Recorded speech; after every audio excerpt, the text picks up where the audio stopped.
तो आज हमने जो लैब करनी है वो डीएसपी की लैब नंबर 3 है, जिसमें हमने representation of unit impulse, unit step, exponentials, इन चीज़ों को देखना है। तो इस लैब का जो ऑब्जेक्टिव है उसमें ये है कि the objective of this lab is to representation of unit impulse function and unit step function. हमने मैटलैब में यूनिट इम्पल्स फंक्शन और यूनिट स्टेप फंक्शन को रिप्रेजेंट करना है। उसके बाद unit step function using unit impulse sequence, हमने unit step function बनाना है इम्पल्स सीक्वेंस को यूज़ करके। उसके बाद हमने making any arbitrary signal out of deltas, यानी कि हमने टाइम शिफ्टिंग और टाइम स्केलिंग वगैरह को यूज़ करके आर्बिट्रेरी सिग्नल्स को जनरेट करना है मैटलैब में।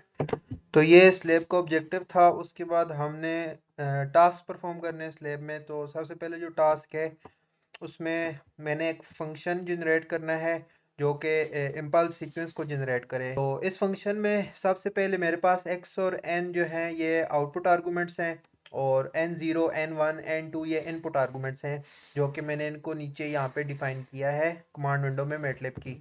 तो n0 जो है वो मेरा इम्पल्स सीक्वेंस का जो पोजीशन है उसको डिफाइन करेगा। जो n0 की मैंने वैल्यू यहाँ पे 0 दी है, तो मेरा जो इसका प्लॉट आएगा इम्पल्स फंक्शन का वो 0 पे डिफाइन होगा, 0 पे 1 होगा। तो इसके बाद जो n1 है मेरा वो स्टार्टिंग इंडेक्स है, n2 एंडिंग इंडेक्स है। स्टार्टिंग इंडेक्स यानी कि मैंने -5 दिया है तो सिग्नल मेरा -5 से स्टार्ट होगा, और n2 जो मैंने 5 दिया है वो 5 पे एंड होगा। उसके बाद मैंने जब इसको कमांड विंडो में अपने फंक्शन को कॉल किया है तो मेरे पास ये इसका ग्राफ आया है। ये कंटिन्यूस टाइम में है और ये डिस्क्रीट टाइम में, क्योंकि यहाँ पे मैंने प्लॉट यूज़ किया है एक टाइम, और साथ ही मैंने स्टेम फंक्शन यूज़ किया जो कि डिस्क्रीट प्लॉट देता है। तो यहाँ पे मेरा -5 से 5 तक और ये 0 पे सिग्नल प्लॉट हो गया है। फर्स्ट टास्क नंबर 2 है जिसमें हमने यूनिट स्टेप फंक्शन को प्लॉट करना है मैटलैब में, सेम उसी तरह जिस तरह हमने यूनिट इम्पल्स फंक्शन को प्लॉट किया था कॉन्टिन्यूस में भी और डिस्क्रीट में भी। तो फंक्शन मैंने इसमें भी यहाँ पे मैटलैब में बनाया है जो यूनिट स्टेप फंक्शन को प्लॉट करेगा। तो यहाँ भी मेरे पास x और n आउटपुट आर्गूमेंट्स हैं और n0 n1 n2 input arguments हैं। n0 जहाँ पे मेरा सिग्नल यूनिट स्टेप सिग्नल की जो पोजीशन होगी, n1 स्टार्टिंग इंडेक्स होगा, n2 एंडिंग इंडेक्स होगा। तो यहाँ पे मैंने n0 की वैल्यू 0 दी है तो मेरा यूनिट स्टेप 0 पे प्लॉट होगा, और -5 से स्टार्ट होगा और 5 पे एंड होगा। तो जब मैंने कमांड विंडो में इसको कॉल किया तो ये मेरे पास इसका आउटपुट प्लॉट आया है जिसमें ये कंटिन्यूस टाइम में ड्रा हुआ है सिग्नल। ये -5 से 5 तक इसका हमें इधर वैल्यू मिल रही है प्लॉट में, और इसी तरह डिस्क्रीट में -5 से 5 तक जो मैंने इधर इनपुट आर्गूमेंट्स की वैल्यू दी थी वहां तक मुझे अपना यूनिट स्टेप फंक्शन मिल जाएगा। उसके बाद हमारे पास नेक्स्ट टास्क है जिसमें हमने ओरिजिनल सिग्नल को इवन और ऑड पार्ट्स में स्प्लिट करना है। उसके लिए मैंने ये फंक्शन जनरेट किया मैटलैब में। तो सबसे पहले एक्स इवन, एक्स ऑड और एम जो है टाइम एंड डाइसेस है। तो ये मैंने फंक्शन के आउटपुट आर्गूमेंट्स दिए हैं। यहाँ पे इनपुट एक्स और एन होंगे। तो ये फंक्शन सबसे पहले मेरा इफ कंडीशन में चेक करेगा कि जो मेरा एक्स है वो रियल है कि नहीं। अगर रियल नहीं होगा तो वो एरर थ्रो कर देगा। उसके बाद जब मैंने यहाँ पे कमांड विंडो में इस फंक्शन को कॉल किया है तो मेरे पास इसकी ये आउटपुट आई है।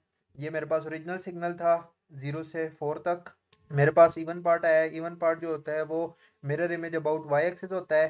तो ये मेरे पास इवन पार्ट आ गया ओरिजिनल सिग्नल में से, और odd part mirror image about x axis होता है, तो ये मेरे पास ऑड पार्ट आ गया है इस सिग्नल का।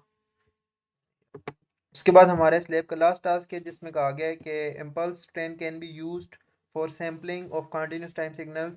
तो इसमें क्या करना है कि हमने कोसाइन सिग्नल को यूज़ किया है और वो कंटिन्यूस है सीटी सिग्नल। फिर उसको हमने प्लॉट किया, लेकिन हमने ऐसी लॉजिक बनानी है कि इसमें जो सिग्नल है वो कंटिन्यूस भी हो और डिस्क्रीट में भी आए। इस सिग्नल को हमने डिस्क्रीट करना है, कंपैरिजन करना है।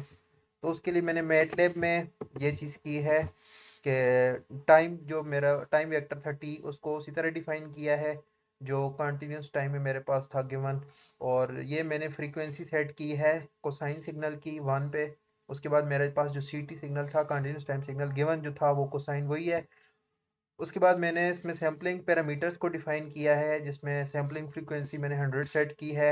सैम्पलिंग पीरियड मैंने जो होता है 1/fs हो जाएगा, वो इसको कैलकुलेट कर लेगा। उसके बाद मैंने डिस्क्रीट के लिए यहाँ पे dt सिग्नल जनरेट किया है कॉस का। जो कि सीटी सिग्नल का डिस्क्रीट वेरिएंट होगा, उसके डिस्क्रीट पॉइंट्स पे उसको प्लॉट करेगा।